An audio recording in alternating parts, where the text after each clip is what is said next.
Ambuye ine mwe uja echipiri ndi mbale wanga imwe uja soku Johani Singano. ndipo takulandiraniso mu program ina ya Bible.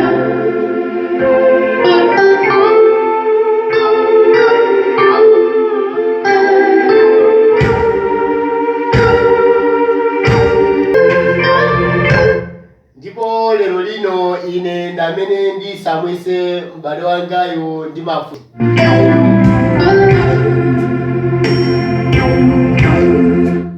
Ndakulandira mbale wanga. Ziko mabambi. Toyamba ndimafuna ndifunse kuti kwenikweni lero tilowera chakutiko mabwera ndizotani makamaka. Sidwako ndi anthu ambiri ndipo funso lake limakhala lonena kuti kodi chimene anachimwa kwenikweni Adamu ndi Hava ndi chani? Ndiye pafunso limeneli anthu amakhala nawonso iwo mayankho awiri. Ndiye ine ndimafuna kuti mwina Baibulo muliwerenge ndi mutiuze yankho limodzi.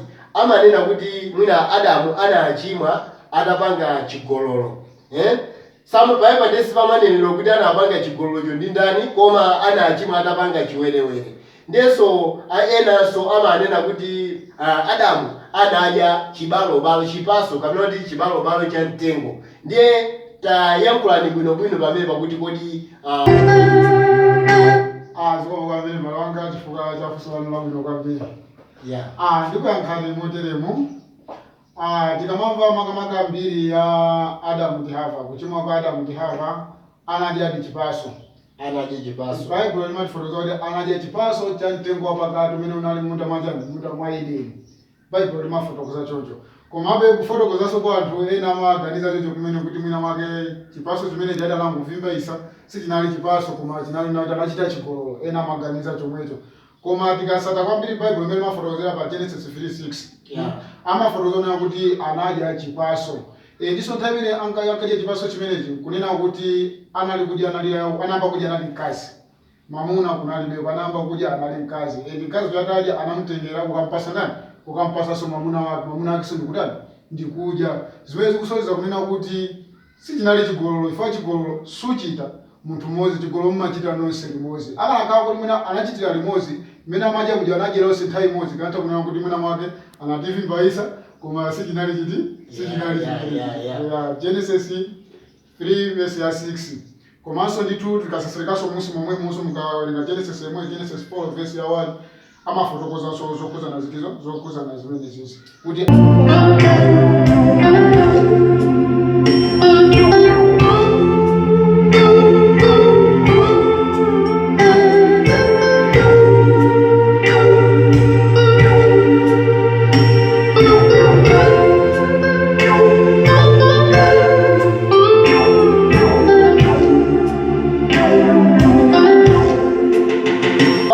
paliso funso lina apa kunena kuti anthu amanena ndiye kuti aliyense amatengera kuchimwako, tine kuti timachita kubadwa nako kuchimwako. Sindikudziwa kuti Baibulo lingatiuze molongosola motani pamene kuti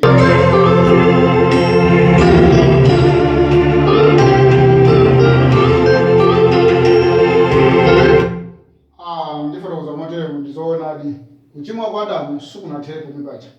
Adamu ndi Hava atachimwa kuchimwa kuja sikuti kunathera kwa iwo aja okhayi, kunapitiriranso ndifa amene kuchimwa chocho. Zikomo kwambiri.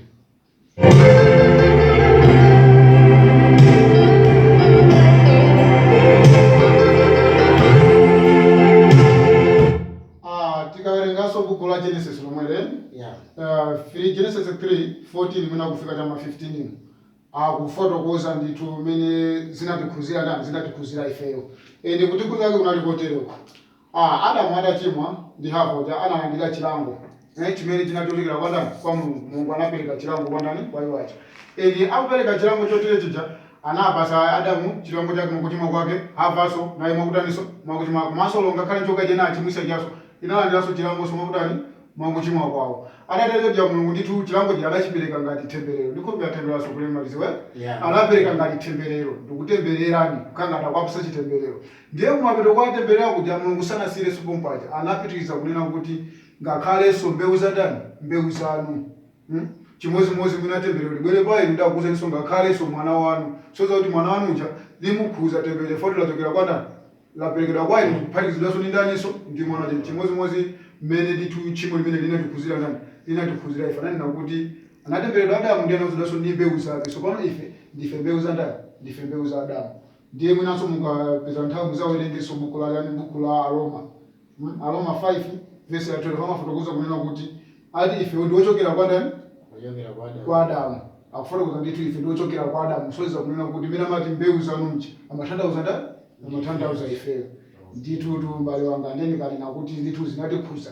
Ezi zikutikhuza kuchokera pati? Sola ndife mbewu ya Adamu. Kholo lathu litachimwa linali atemberero kuphatikizaso ndi ana ake. Ndiye ndife ameneso.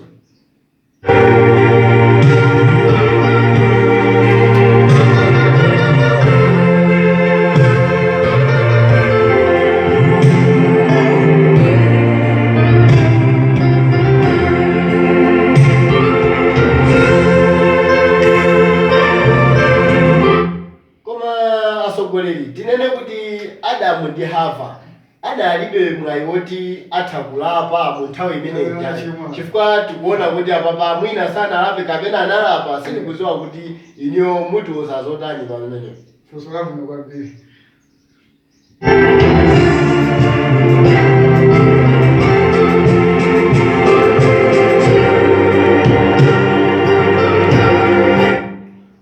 Mtumiki wanga uli pano zamwayi wakulapa Adamu ndi Hava atachimwa sizikuziwika. Ndithu sizikuziwika palalibe chiziwiso chonena kuti mwina iwo atachimwa anatani analapa kapena mwayi woti alape unalipo. Chiziwiso checho panalibe. Baibulo silinafotokoze kuti mwina analapa kapena atani zozikoliza kuti analibe chiziwiso chonena kuti atani fa munthu ngati kulapa mayi wakhala kuti uli ndi chiziwiso. Ngati waziwisidwa waziwa kuti ndachita chinthu chabwino ili ndikuyenera nditakumatha kuti akumalapo koma nthawi ile zikonse kuti panalibe chiziwiso. Mukawerenga ndithu Genesis 3 mupeza kunena kuti Adamu sanavomereze tchimo lake. Sapalibe chomwe analankhula adachimwa lero chomwe analankhula chokhuzana ndithu mwina kumuvomereza Mulungu kuti ndatani ndachimwa sanafotokoze sanavomereze. Ndiye mwayi wa chiziwiso kuti angatha kulapa panalibepo. Kusonyeza kuti mwina mukutanthauza kuti mukati chiziwiso kusonyeza kuti amene analibe kuziwa ndiye Adamu kuti atha kulapa kapena ndiye sana alango ndachimwa tuzanatiresa Mulungu kuti ndazipanga basi ndakanakozitha kuziwa ndazipanga alazisirasa badi.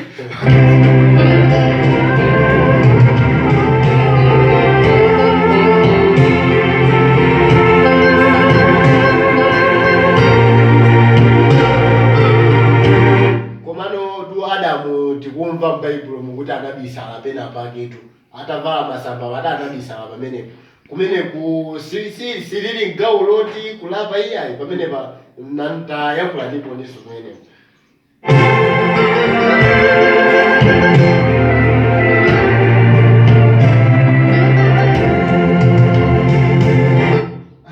Zona ndi Adamu adachimwa anabisala. Mulungu anamuitana Adamu anaona kuti Mulungu akunitana anatha kukabisalani. Koma kuthawa kanatha Adamu kukabisala sikunali kosonyeza kunena kuti anaziwa kunena kuti walakwa kapena ngati kuti kunali kulapa kapena kuvomereza kulapa kwake ayi.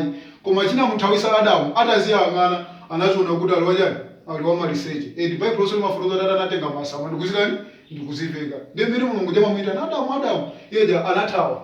Chima anathawa lana sinavali. Ndiye Mulungu akunditana ndikapita pamaso pa Mulungu ndine maliseche sizona ndiye anathawa kukabisala. Kumene kujako kunali ngati kungokhala ngati kuti manyazi. Chachikulu anathawira iye anali manyazi koma sikunali kuvomereza.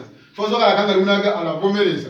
Ndiye kuti sanakathawa kumuthawa Mulungu. Ndiye akanapita kuti sindivomereze kuti ndalakwisa koma anathawa ifota anali ndi manyazi. Ndiye tawerenga ndithu 1 Yohane 3:4, Deuteronomy 9:7 and Yosua 1:18 komanso 5:12 Yosua yemweyo.